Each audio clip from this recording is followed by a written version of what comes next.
365-mile Class I railroad which operates exclusively within the state of Florida. In 1885, Henry Flagler began building his empire with a 36-mile-long, 3-foot narrow gauge Jacksonville, St. Augustine, and Halifax Railroad. The railroad was standard gauge and extended to Miami by 1896 and eventually reached Key West by connecting the Florida Keys with a series of viaducts. This extension to Key West was destroyed in 1935 by the Labor Day hurricane, leaving Miami as the southern end of the railroad. Throughout its over 100 years of service, the railroad has been at the forefront of many technological and operational advances. The FEC was among the first to use two-man crews, end-of-train devices, and concrete ties. Join us now as we travel the main line from Jacksonville south to Miami. Our train awaits. All aboard. Get ready for a video excursion over one of the least known but most progressive and dynamic Class I railroads, the Florida East Coast Railway. We'll travel the entire line between milepost 0 in Jacksonville to Miami, some 365 miles.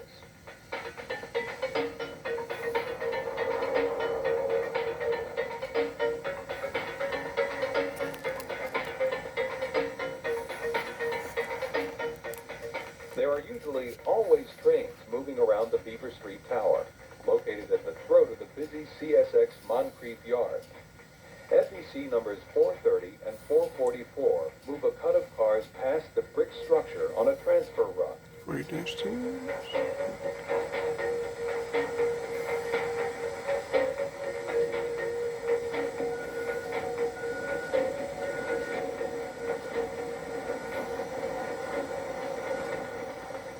As the FEC transfer gets out of the way, a pair of CSX GE Wildcats moves through the yard.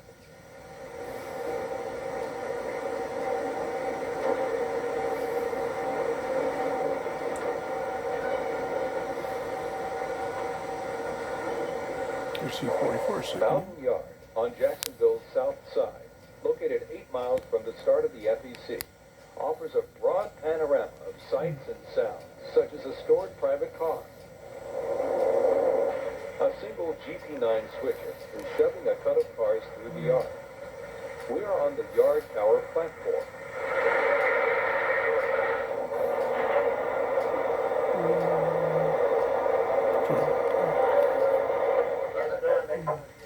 Train and switcher movements around Bowden Yard at Jacksonville are monitored from behind the large windows of the tower. Joey should have put paperwork in.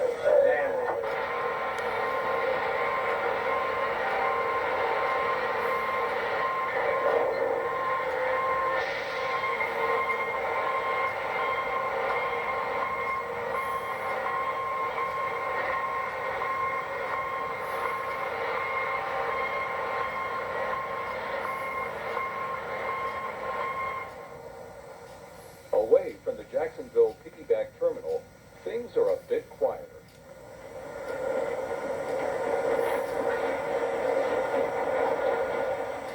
A pair of GP40-2s run light through Bowden Yard, while GP9 number 661 waits for them to clear before proceeding with the cut of piggyback cars.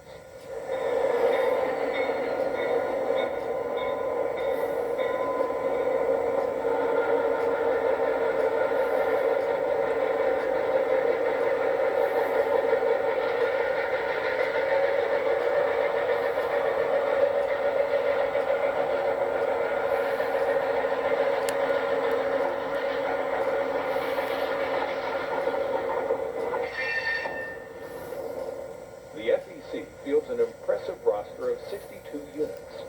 The 400 series are GP40-2s. The 500 series are GP39s. The 600 series is made up of GP9s. And finally, the 200 series is comprised of SW1800s, of which there are only 4. The FEC does not own any 6-axle power. Well, they do now. It's the max. Some of them now. Yeah, some of them actually.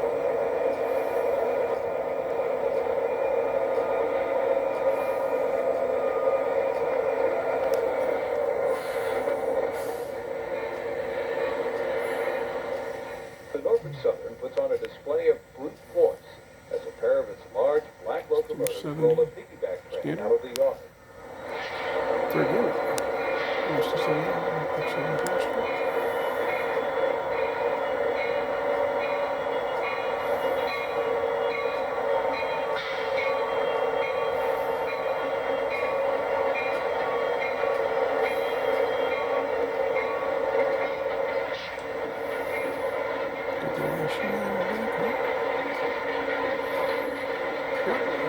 Dashing 40, dashing 40C, I think. Dashing up. Oh, definitely.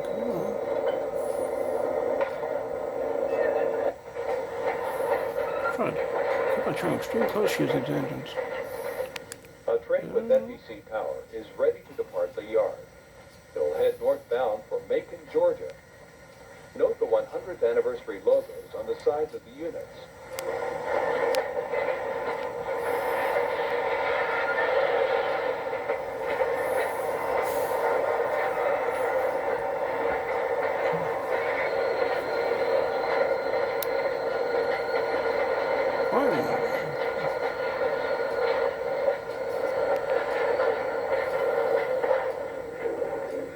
The sun has gone down, but train activity continues undiminished. Another piggyback and double-stack container train rolls through the nighttime darkness. Jacksonville is where the Florida East Coast begins its 365-mile run to Miami. The wide St. John River twists its way through the city, and the FEC crosses the river on a long, low bridge, being traversed in the morning fog by a single light engine.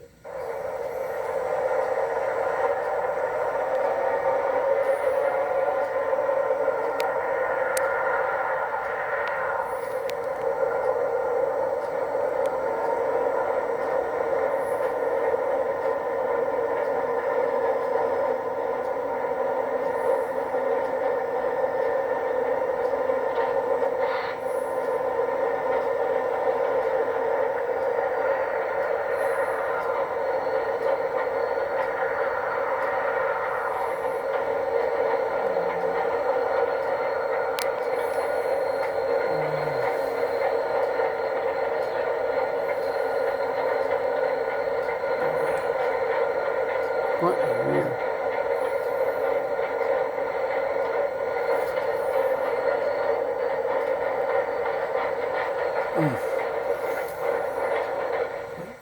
Sunbeam, Florida, 9 miles south of Jacksonville, hosts southbound auto rack train number 105 as it rolls across Sunbeam Road.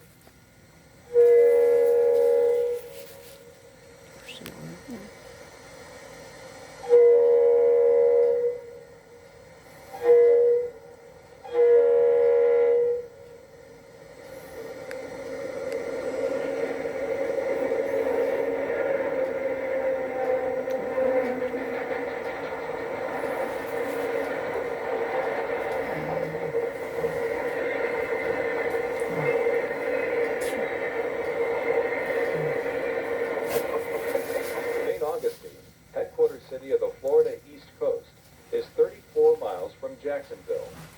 We look out over the river at sunset.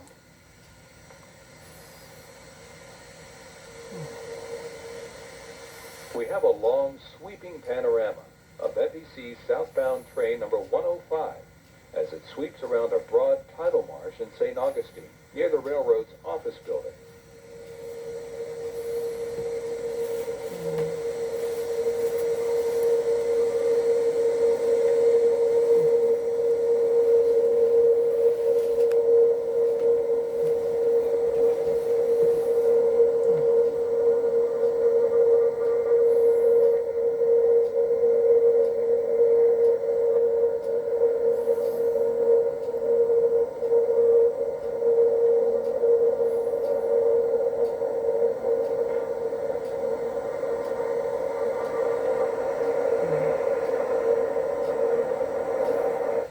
FEC train number 101 is running today with its own home power as it comes around the curve and heads over the concrete span.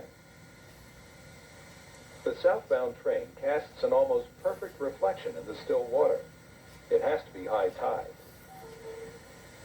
The modern Florida East Coast was one of the first railroads in the United States to extensively use concrete ties.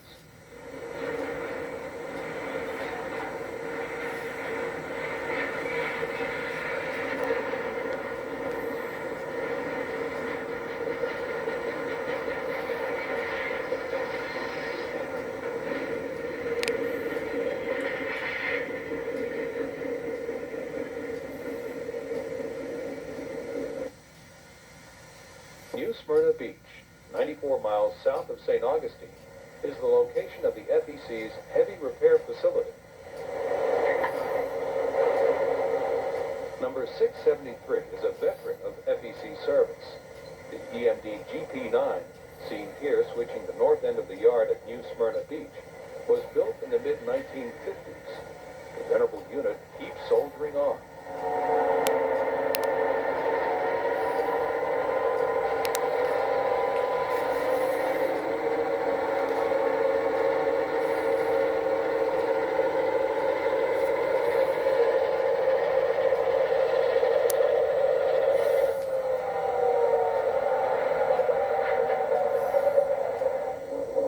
A set of towers headed straight up and over us.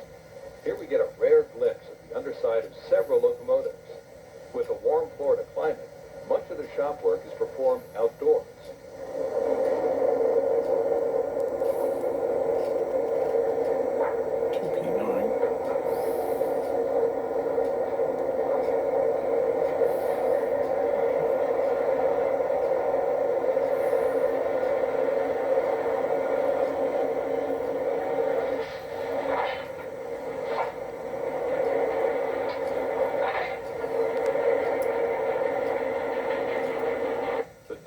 Wide open in the main shop building.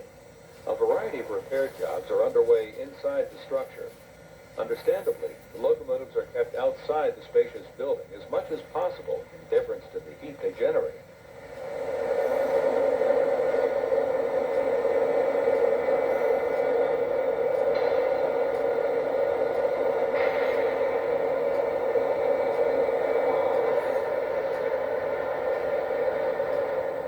The prime mover, the diesel engine, has been stripped down in the busy shop.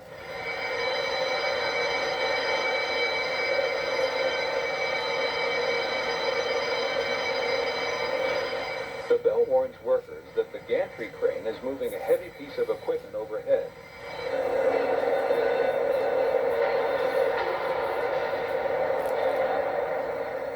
A locomotive truck with its traction motor assembly is lowered to the floor.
Assemblies are being rebuilt in the shop. Once they're back together, they are pressure tested on a stand. One of the things that failed for, but it may not have been in that particular position.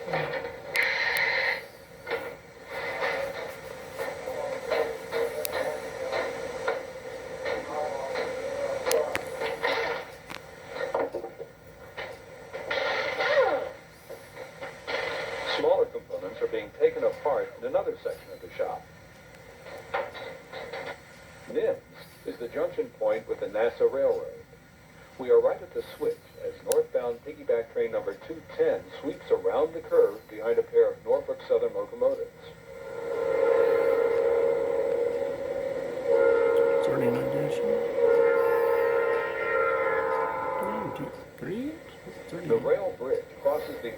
Cape Canaveral, launching site for America's space frontier. Titusville is 154 miles south of Jacksonville, as the FEC main line continues southward, where a northbound rolls past the old station in the late evening dusk.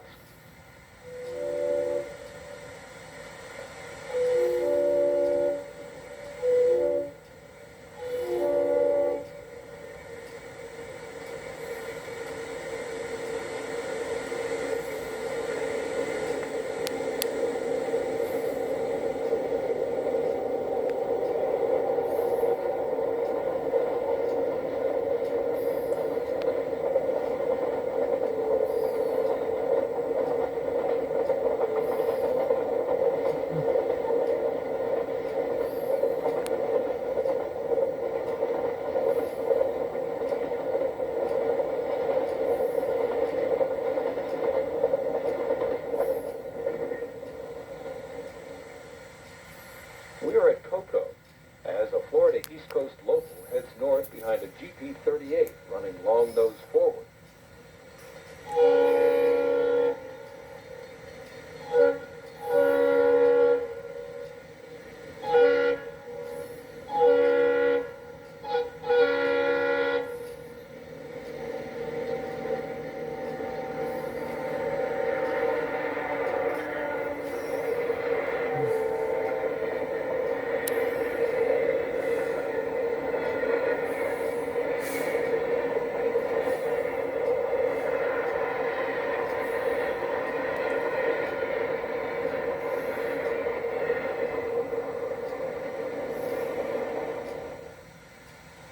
At Melbourne, number 105 rolls south across a steel bridge with a train of auto racks and piggybacks.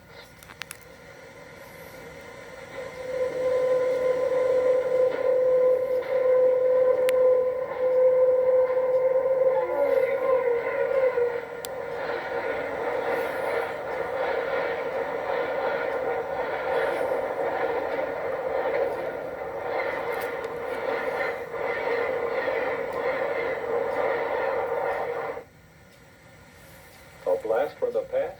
At first glance, the image of an F unit emerging from a tunnel appears mighty realistic, but it is a mural on a wall at the East Coast Lumber Company.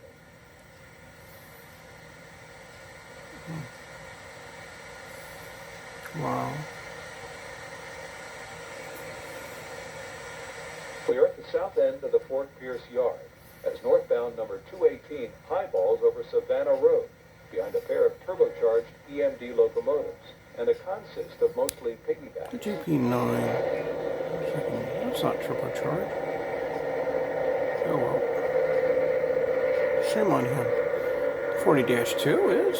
Yes. But not the 38. Oh well. GP9 is not turbocharged. Second unit. Shame on him. Oh well.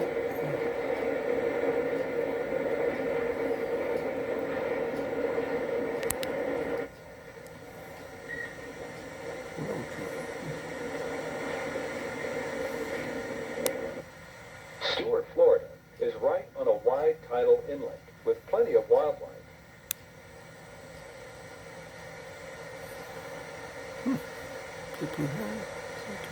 There is boat traffic in the inlet as a motorized barge maneuvers around a bridge project.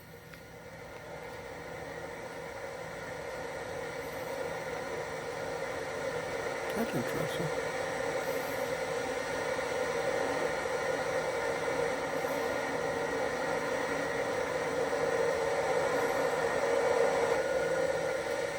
The wide drawbridge at Stuart is lowered.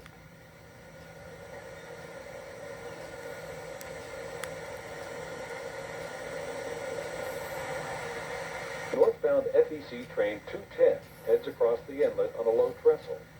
Two locomotives are pulling quite a train of hopper cars.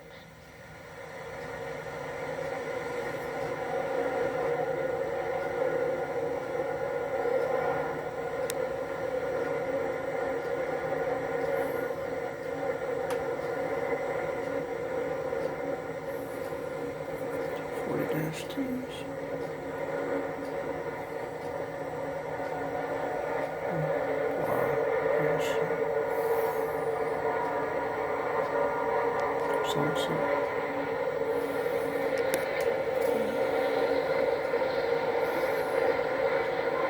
Barrel toppers. Yeah, the barrel toppers.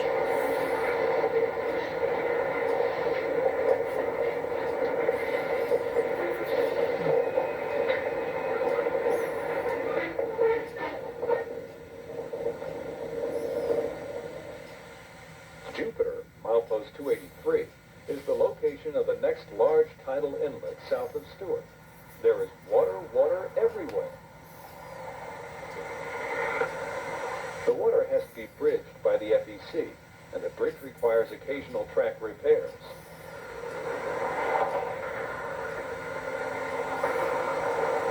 With the repairs complete, train 208 highballs over the long, low trestle, headed north through many Atlantic Coast resort communities, all the way to Jacksonville. 53 goes to it's loaded. No, sand train there, guys. Oh, no, next to it. It's the next. Okay. There's sand hoppers.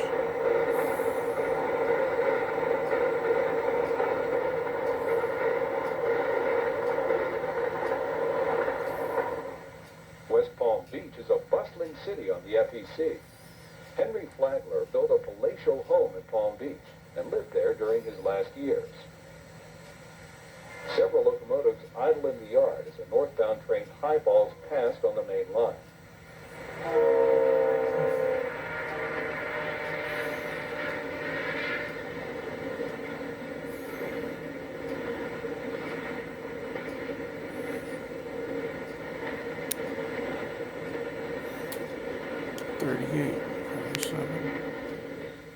With the main line momentarily still, an END GP38 switches empty cars in the yard.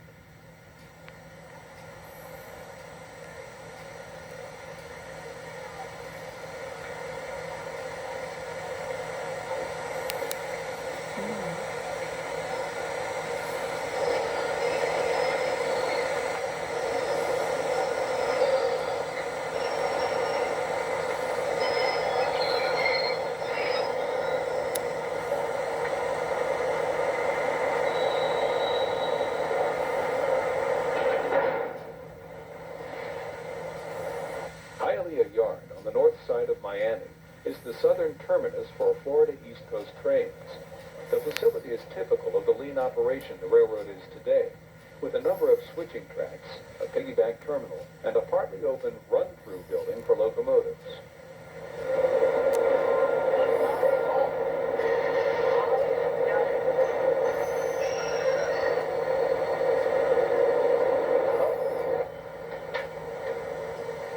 Operation of the yard is supervised from a building with large windows that provide a sweeping view of the ladder tracks.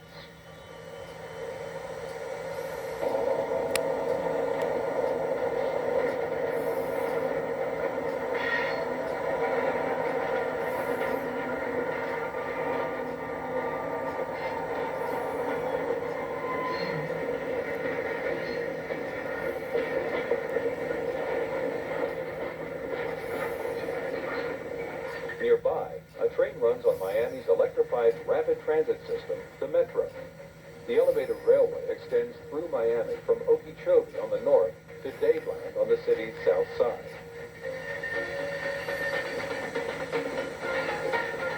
The container crane is kept busy at Hialeah.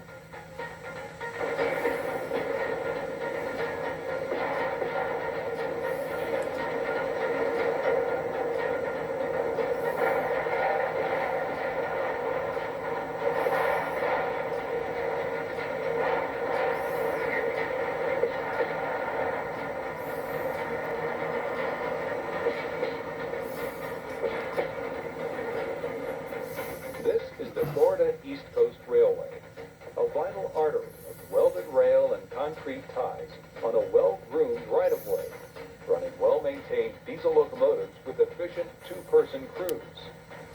This quiet giant is today's modern Florida East Coast.